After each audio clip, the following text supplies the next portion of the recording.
This ritual was repeated multiple times until they reached the defensive structures, in front of which they burned incense and reenacted the signs of respect as described before. Cortes welcomed them with an arrogant air of superiority, aimed at instilling fear, and commanded them to speak. They complied, and their initial significant proclamation was as follows. Should you be pitiless and vindictive deities, we present to you these 5 slaves for you to indulge in their blood and feast on their flesh. Should you be benevolent gods, we offer up an oblation of incense and white feathers. Should you be men, we extend meat, bread, and fruits for your sustenance. They also affirmed they were there to seek pardon for their people's past animosity, while simultaneously pleading for peace. Cortes, maintaining his assertive posture, sharply rebuked them for their scornful dismissal of his friendly overtures, but added that he was prepared to disregard their past actions if they, henceforth, stayed peaceful and made amends for the transgressions they had perpetrated. With these words, he sent them away. As soon as his response reached Tlaxcala, the council issued a broad directive to all nearby inhabitants to provide these extraordinary foreigners encampment with sustenance, without expecting payment for it. This order was followed with an eagerness and efficiency that surprised the Spaniards. 2 days later, an impressive procession was spotted nearing the camp from Tlaxcala. The attire of the natives indicated their peaceful purposes, and Cortes commanded it to be welcomed without the slightest trace of suspicion. Heading this group was the courageous Xicotencatl, accompanied by 50 noteworthy people dressed impressively. He was draped in a long, white, military-style cloak, embellished with feathers and gemstones. Tall and thin, agile, and brimming with energy, his physical appearance exuded self-respect and bravery. After saluting the Spanish commander in the local tradition, he seated himself casually, not bothering to ask for permission, and emphatically stated that he alone was accountable for the conflicts that had taken place, under the impression that the Spaniards were backing Montezuma, his adversary. Consequently, he willingly turned himself in, agreed to shoulder the blame for his actions, and requested pardon. He pledged to uphold peace on behalf of the council, the elites, and the populace. The city of Tlaxcala was ready to welcome Cortes and his entire force, prepared to extend warm hospitality. Cortes was impressed by the earnest, fearless, and candid demeanor of the young warrior and couldn't resist expressing his admiration for him. However, he didn't hold back from chiding him for the fierce resistance he had put up, concluding with the promise that he would accept the invitation to visit Tlaxcala in a few days. In the interim, envoys from Montezuma showed up with additional presents and renewed objections against Cortes's resolve to venture to Mexico. Their main goal, though, was to stop Cortes from forming an alliance with the Tlaxcalans. To accomplish this, they spread terrible tales about the disloyalty of that group. Cortes, though, disregarded their warnings, convinced he had just as much reason to dread their clandestine schemes as straight-up aggression on the battlefield. The Tlaxcalans were greatly upset because Cortes didn't come to them right away, and deduced that Montezuma's envoys had swayed him against them. To dispel any suspicions, the entire council decided to head to the camp and present themselves as collateral. The procession advanced with substantial dignity. All were dressed in white attire of peace, and each official was carried in a sort of stretcher. The most noticeable member in this respectable gathering was Xicotencatl's father, an esteemed old man who was blind, but still intellectually sharp. He positioned himself next to Cortes, embraced him with a grand type of sincerity, and felt his face and body to get a sense of his looks. The speech he delivered is so compelling and exquisite that it deserves to be saved as an example of masculine eloquence. He spoke in this manner: "Honorable General, regardless of whether you're a god or a mere mortal, you've got the high-ranking Tlaxcala leaders under your control, and with this, they offer you the grand tokens of their submission. We aren't trying to justify our people's shortcomings. We simply want to convey our hope that our honesty might soften your ire. We've not just dropped our initial plans of warring against you, but we've also chosen to advocate for peace. We're aware Montezuma wants to enlist you as a partner, but bear in mind, He's antagonistic towards us if you entertain his proposition. We're not begging for your support against him. We're fully capable of defending ourselves. However, it would deeply upset us if you were to trust his assurances, because we're all too aware of his treacherous ways and, even though I'm without sight, I have a clear vision predicting the imminent doom awaiting you. We'll maintain a peaceful relationship with you if Montezuma doesn't intervene. Why should he hold you back? Why shouldn't you answer our plea? Why wouldn't you grace our city with your visit? We've made an unwavering decision, either to gain your trust and friendship, or to surrender our freedom to you. You should decide what you favor more, because any middle ground is of no use to us. We must either stand as your loyal allies, or your subordinates. How could anyone ignore such a plea from such an elderly gentleman? Cortes simply couldn't. He answered that he would fulfill every single one of their desires. However, he did ask that they provide individuals for handling the luggage and heavy weaponry. The next morning, 600 porters appeared, all vying for the privilege of hauling the most substantial burdens. The Spanish arrival into Tlaxcala looked like a grand parade. The streets were bustling with large crowds. The cheering and merrymaking was so loud that self-conversation was virtually impossible. Young ladies showered the newcomers with flowers. The religious leaders appeared in their ceremonial attires and burned incense. The entire council and community leaders greeted and welcomed them. Trust, tranquility, and unity pervaded everywhere. A suitable living space was prepared for their revered guest, whom they addressed as Tules, or deity. As soon as Cortes took possession, he had guards placed at every entrance. This unsettled the Tlaxcalans, who saw it as an indication of mistrust. But when they were notified that this was a norm amongst European troops, even during peaceful periods, they ceased to worry, and Xicotencatl even copied this practice in his own military. Cortes was increasingly realizing the immense benefit that the alliance of this warrior nation would bring to him. Consequently, he directed his men to behave in a fair and sociable way towards them, and he personally used every resource at his disposal to cement the trust and respect he had already earned.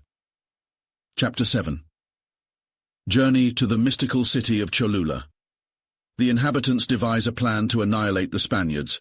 Cortes uncovers their treachery and slays several thousand natives. Journey to Mexico. Montezuma welcomes the foreigners and accompanies them to the capital. The Spaniards took a brief break in Tlaxcala. Following their efforts, and their lifestyle among the natives was fairly calm. Several chieftains' daughters wed notable Spanish officials, resulting in the birth of many esteemed Spanish nobles. The chieftains did not engage their daughters to Cortes under the mistaken belief that he was wed to Marina or Malinas, based on how frequently they were seen together. However, relaxation periods must eventually end. Cortes commenced planning for the onward journey to Mexico with his army, bolstered by an additional task force of 6,000 courageous Tlaxcalans. Amidst these plans, another envoy from Montezuma arrived. They presented luxurious gifts on gold plates of exquisite craftsmanship, along with opulently embroidered items made of linen and feathers. The delegates communicated with hesitation and reserve. They implored Cortes not to unite with the crude and savage Tlaxcalans, suggesting he should proceed alone with his forces to Cholula, where the emperor had ordained that he would be warmly received and his soldiers aptly taken care of. The Tlaxcalans viewed this invitation with wariness, confident that Montezuma harbored duplicitous plans. They urged Cortes not to risk the looming danger in Cholula. Cortes expressed gratitude to his native allies for their concern, but reassured them that European troops were not accustomed to avoiding risk, no matter how substantial. He promptly broke camp and set course for Cholula. The welcome he received was notably warm and courteous. The Tlaxcalan auxiliaries, being stalwart foes of the Cholulans, were prohibited from entering the city and had to settle at a suitable location beyond the city limits. They had quickly picked up the art of securing their territory from their European comrades, an expertise they immediately put into use. After a short period of relaxation, unfolding incidents increasingly validated the Tlaxcalans' suspicions. Food and other necessities were provided somewhat stingily. The city's officials started acting distant, and Montezuma's liaisons started having frequent discussions with them. Soon enough, 2 Tlaxcalans showed up, who had managed to infiltrate the city in disguise and informed Cortes about the multitude of women and children fleeing under the cloak of darkness to nearby areas. From them, they learned about the ritualistic sacrifice of 6 young children in a major temple, an established tradition preceding any intended act of aggression. They warned Cortes to stay alert for a potential surprise attack. While Cortes intensified his vigilance to uncover the hidden intentions of the Cholulans, fate took things into its own hand and unraveled everything. An influential Cholulan woman had developed a peculiar fondness for Marina, the interpreter. Wishing to protect her newly found friend from the planned widespread carnage, she secretly informed Marina about her people's violent plot, imploring her to flee before it became too late.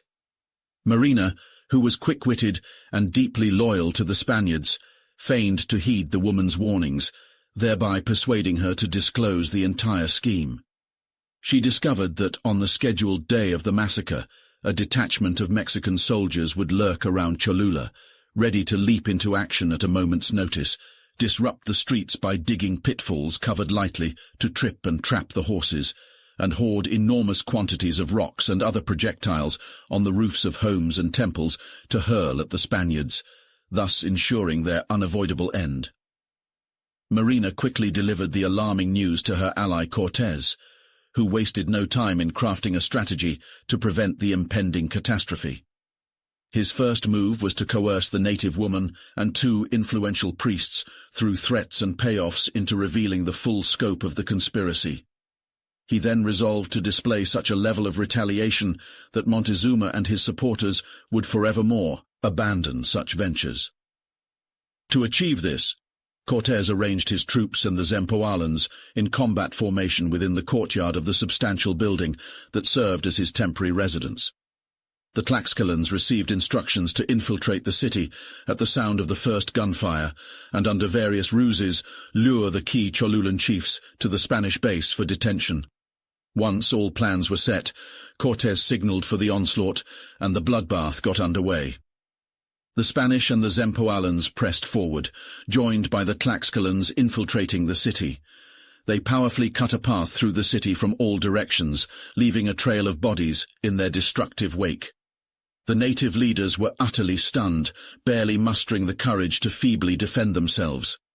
The Mexican troops moved in to shield them, but were quickly overpowered. Hoping to avoid a gruesome death, they, along with numerous locals, took refuge in a local sacred place. Cortes steered his troops toward this sanctuary, packed in tight lines. He loudly proclaimed that anyone who exited and surrendered peaceably would be spared. Only a single individual took him up on this proposal. The majority seemingly preferred death over capitulation. Cortes then embarked on an appalling act that invokes feelings of both dismay and revulsion, one that will forever be met with horror by humanity. He set the sacred place ablaze, leading to the fiery deaths of the unfortunate many trapped inside. This atrocious massacre continued for 2 full days, 2 days of pillaging, arson, and carnage, although women and children were expressly exempt from harm by Cortes's enforcement. Eventually, the thirst for revenge seemed quenched, the desire for loot satisfied, and the bloodshed ceased. The captured leaders were set free. Cortes berated them for their duplicity, which had necessitated the slaughter, and instructed them to summon back the fleeing locals and reinstate the previous order of things. A blanket amnesty was declared, and an awestruck reverence for the Spanish, along with fear of their formidable might, quickly enveloped the surviving populace of Cholula. In merely a few days, the ravaged city again teemed with inhabitants, now displaying a meek compliance towards the killers of their kin and the demolishers of their shrine. Barely 2 weeks had elapsed since the Spanish entrance into Cholula, when Cortes made the call to restart his journey to the capital, sans any further delay. The troops mobilized. Cortes was proactive all over, sometimes at the front, occasionally at the back, bolstering the faint-hearted, spurring the sluggards, and trying to instill in everyone the fervor he himself radiated. He consistently ensured to patrol at night to verify that everyone was at their designated location. On one remarkable occasion, his vigilance almost ended disastrously. He approached too closely to a sentry who, unable to identify him in the pitch darkness, pointed his crossbow at him. His immediate shout of the night's password was the lone savior. The army pressed forward actively, and the deeper they plunged into the country, the more Cortes came to anticipate a favorable outcome to his mission. From all corners, he heard grievances about Montezuma's dictatorship and brutality. He found local leaders all over who were prepared to resist Montezuma's authority. The Spaniards soon left behind the easygoing, flat landscapes, their path guiding them through the mountainous divide separating the expansive plateaus of Mexico and Puebla. As they moved upwards, the air began to prick with an increased intensity, and the wind blow from the ice-covered mountainsides made the soldiers shudder, even in their dense wool uniforms, freezing men and horses alike. Their journey took them between two of the tallest mountains on the North American mainland, Popocatépetl, meaning Smoking Mountain, and Iztaccíhuatl, referred to as the White Lady. The locals revered the former mountain as being holy to their deities, and therefore had made no efforts to climb it. But the Spanish knights, inspired by the unknown fear that surrounded it and an overpowering spirit of adventure, were eager to undertake a task that the locals deemed impossible and threatening. Cortes encouraged them because he wanted to show the natives that his men never shied away from a challenge. A captain named Ordaz, together with 9 Spaniards and some of the Tlaxcalans, who had mustered their courage by this point, committed to the climb. Despite facing numerous challenges and perils, they reached a height of about 13,000 feet. At this moment, the natives, alarmed by the unusual underground grumblings of the volcano, refused to go further. The Europeans, however, moved closer to the crater's borders, but the overwhelming smoke, sparks, and ashes expelled from the fiery depth forced them to descend.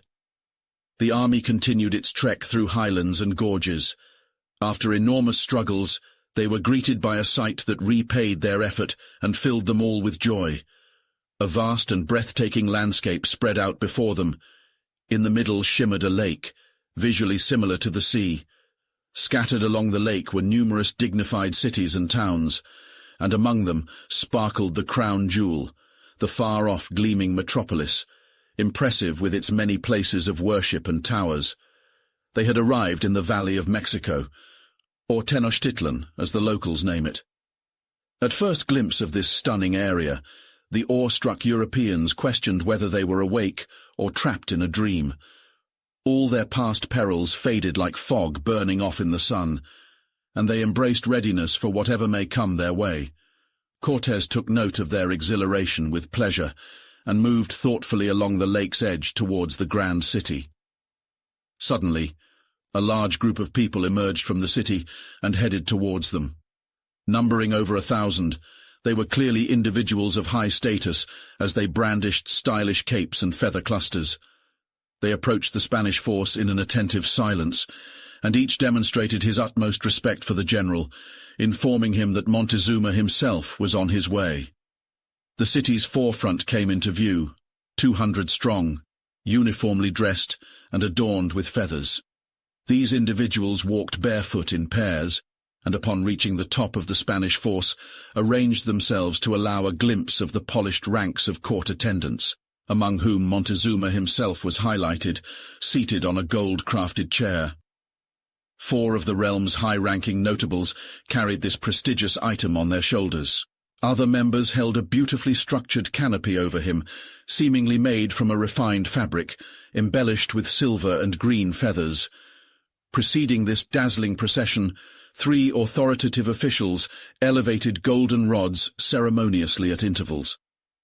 On observing this gesture, all present bowed in homage and veiled their faces, as if they felt undeserving of gazing upon the personage of their esteemed monarch. As the parade drew near, Cortes got off his horse and rushed to show his respect to the king. The king, in turn, rose from his seat, leaning on two royal aides. He then moved with a slow, dignified gait towards the mysterious foreigner, walking on carpets that his followers unrolled so that his feet wouldn't touch the ground. Cortes warmly met him and bowed deeply, the customary European way of showing respect. Montezuma responded with a gesture that symbolized immense respect in his homeland. He kissed his own hand, and then touched the ground with it. This humble act from the most arrogant of kings, one who lightly nodded even at the statues of his gods, left the Mexicans awestruck. They began to believe that these foreigners were deities rather than mortals. The term tulas, gods, repeatedly came from their mouths. Cortes, clad in his armor, was wearing a necklace studded with faux gems, a gift he planned to give to the emperor. As soon as the greeting ceremony ended, he removed the imitation jewel and placed it around Montezuma's neck.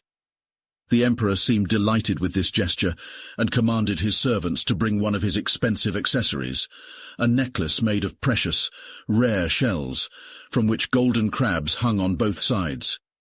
He gave this to his visitor, further astonishing his people. Montezuma appeared to be about 40 years old. Of average stature and a bit slim, he had a very regal presence, an agreeable appearance, and his skin tone was not as dark as the other Mexicans. He was draped in a long cloak, made of high-quality wool that bore numerous decorations, pearls, and gemstones. His headpiece resembled a golden bishop's mitre, and his footwear were solid gold shoes affixed with straps and golden buckles. The host now invited his guest to enter the city, a bustling and populous metropolis. According to Spanish historians, it housed 20,000 single-story buildings and a myriad of temples and majestic residences, surpassing anything previously witnessed in the Americas. One such grand abode was assigned to Cortes as his headquarters, with Montezuma personally escorting him there. Once they had settled in, Montezuma promptly excused himself, claiming the need for rest, and as he bid his adieu, he encouraged Cortes to let his hair down, as if in the company of his brethren. Consistent with his practice, Cortes stationed guards and positioned artillery at every access point to the residence, insisting that his officers and troops maintain their vigilance. He directed them not to slack off in their scrutiny. Chapter 8. Mexican religious practices, human sacrifices. Locals learn the Spanish are mortal, not gods. Later that same day, Montezuma, accompanied by his vibrant company, returned to meet their highly esteemed visitor. Once Cortes was alerted of his arrival, he made his way to the courtyard, greeted him with a respectful nod, and led him to his quarters. The Mexican ruler casually took a seat and invited the general to do likewise. His entourage positioned themselves along the room's side, with the Spaniards following suit. Marina, the translator, was located nearby, and the emperor initiated a formal conversation, earnestly attempting to alleviate any negative assumptions that Cortes might have about him based on damaging hearsay. "Some have proclaimed," he muttered, "that I am akin to the immortal gods. Others have made efforts to defame me, painting me as an arrogant and heartless dictator. The first of these rumors is as baseless as the other. Debunking one will equally dispute the other one." After this statement, he revealed his arm and requested Cortes to check visually and tangibly that he was composed of flesh and blood, just like any other human. An undeniable fact for Cortes. Following this, he reiterated his claims that the stories of his oppressive leadership, which his rivals used to poison Cortes' opinion about him, were baseless. Once these formalities had been dealt with, he proceeded to share his thoughts about the Spanish arrival and their visit's purpose in these words. "It's well documented from long-standing folklore that our predecessors hailed from a far-off place and overthrew the nations that fall within my jurisdiction today. Their chief was the formidable Quetzalcoatl who, once he had erected our dominion, exited this corner of the globe, seizing control of other territories in the east. However, he predicted that descendants of his bloodline would eventually arrive and overhaul our laws, along with our entire governing structure. Observing your arrival and absorbing the narratives surrounding it, together with my own insights, I deduce that you are the descendants of that illustrious forebear. It's because of this connection I've welcomed you, not as foreigners, but as relatives, and I assure you that we acknowledge you as the representative of the influential Eastern leader. Neither I nor my community will challenge your authority." Cortes was thrilled by this news, which fit perfectly with his plans. He reinforced Montezuma's superstitious beliefs and convinced him that the prophecy of the mighty Quetzalcoatl had come true, and that he, along with his Spaniards, were his progeny. "Meanwhile," he continued, "while it's clear that the distinguished ruler of the East, whose humble servant I am, has a rightful claim to all your lands, he is too distant to personally stake his claim. He merely asks of you and your people that you give up your mistaken beliefs and embrace the true faith he has tasked me with sharing. You are following a fabricated religion. You are worshipping meaningless idols made by your own hands. There is but one true God, and he has created and presides over everything in existence. This singular entity, who is without beginning and without end, has conjured the entire cosmos from nothing, the blazing sun which brightens everything, the earth and all that it contains, and the first man, from whom we all have descended. We all have a responsibility to acknowledge the primary creator of all things, and for that reason the king, my liege, invites you, noble emperor, and all your people to accept these beliefs and maintain a warm and fraternal relationship with him. He wishes for you to form a friendly alliance, which will continually be of great benefit to you." Montezuma was clearly upset by Cortes's speech. It was so infuriating to have his gods insulted that he struggled to keep his impatience in check until Cortes finished. Then he stood up rather abruptly and responded that while he gratefully accepted the proposition of friendly relations with a prince descended from Quetzalcoatl, these ties could be upheld without abandoning his own gods for the god that the Spaniards worshipped. With these words he wrapped up the conversation and, after presenting some expensive gifts, made his way back to his palace. The following day, flanked by his top officers, Cortes went with great formality for another meeting with the emperor. This session lasted longer than the previous one. Montezuma asked myriad questions about the European lifestyle, habits, and traditions, but Cortes, whose main focus was not so much on these trivial matters, but on the task of spiritual conversion, grabbed every chance to steer the conversation towards religious topics, and was particularly critical of the brutal custom of human sacrifices. At the end of the meeting, Montezuma showed his guests the grandeur of the temples. He guided them to the biggest among them, and the priests did not object to their entry under the condition that nothing disrespectful would be done. Montezuma himself displayed and explained everything to them. He named the gods, the most powerful of which was called Bitzli-Putzli, and illustrated the worship that each of them received. Reacting to these shockingly pagan rituals, Cortes requested permission to place the cross of Christ in the temple, convinced that it would soon persuade them of their god's impotence. Montezuma responded to the suggestion with immense displeasure, and the priests with surprise. The emperor soon regained his calm, however, and simply responded that he had anticipated his visitors would exhibit the same respect for the place they were in as they had shown toward him. With these words, he exited, informing the Spaniards they were free to return to their own lodgings, but as for him, he would stay to ask his god's forgiveness for his unusual patience. The indigenous people of Mexico followed a terrifying religion that primarily involved human sacrifice. They commonly waged wars against neighboring communities simply to seize captives, who were then brutally murdered at their altars before being consumed. In warfare, they often preserved their enemies' lives, reserving them for an even more horrifying death at the hands of their priests. On some days, the victim count was in the thousands. Certain historians have estimated numbers as high as 25,000. If the nation was at peace for a prolonged period and lacked captives to sacrifice, the priests would inform the emperor of the god's starvation. Once the emperor broadcasted the message throughout the country that the gods were expecting a feast. It signaled the start of a widespread war against their neighbors.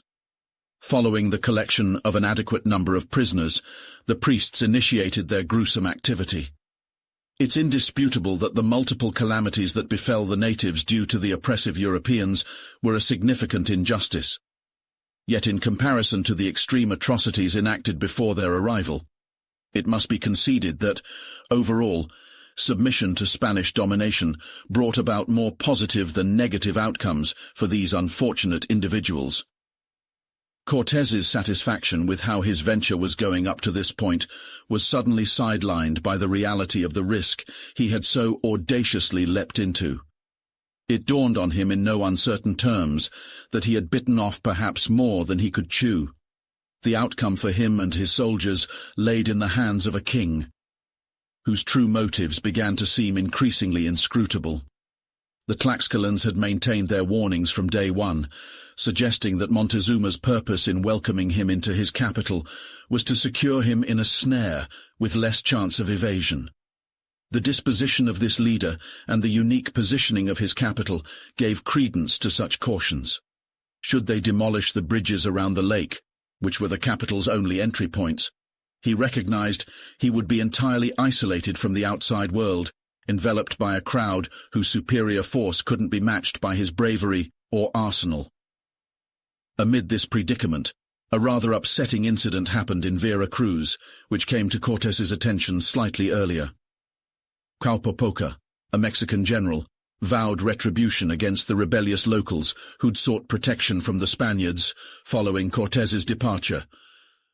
Given the circumstances, Escalante, the governor of Veracruz, felt duty-bound to step in and support his allies. Though outnumbered, he confronted his enemies, supported by the 2 remaining horses and a band of dedicated soldiers. He sustained his position, but he and 7 others were critically injured. The greatest loss suffered was the death of 1 horse and the capture of one of Escalante's men. The Mexicans executed the captive instantly and paraded his head around various cities as tangible evidence of the Spanish mortality.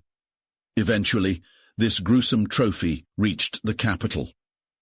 Cortes, naturally rattled by the looming risks, dedicated that night to brainstorming ways to avoid them. As dawn approached, he called his trusted Tlaxcalan allies to gather any intel they had about Montezuma's covert plans. What the Tlaxcalans revealed solidified Cortes's suspicion and validated his resolve to execute the plan he'd been pondering over. They informed him about the unusual behavior of important officials over the last few days, the public display of a Spaniard's head across the provinces, and Montezuma's directive to hide it. Lastly, they tipped him off about already underway plans to dismantle the causeways. This was all Cortes needed to hear. He decisively committed to his plan, and set about trying to persuade his troops that his strategy was the only feasible route to safety. Chapter 9. Montezuma becomes a captive, Qualpopoca and his leaders executed. Mexicans pledge loyalty to Spain's king. Cortes called his lieutenants together for a strategic meeting, highlighting the serious risk they'd face if Montezuma decided to launch an assault on them. The severity of the situation was immediately grasped by the officers. A faction proposed they completely evacuated the city and traverse the constructed pathways before their escape route could be blocked.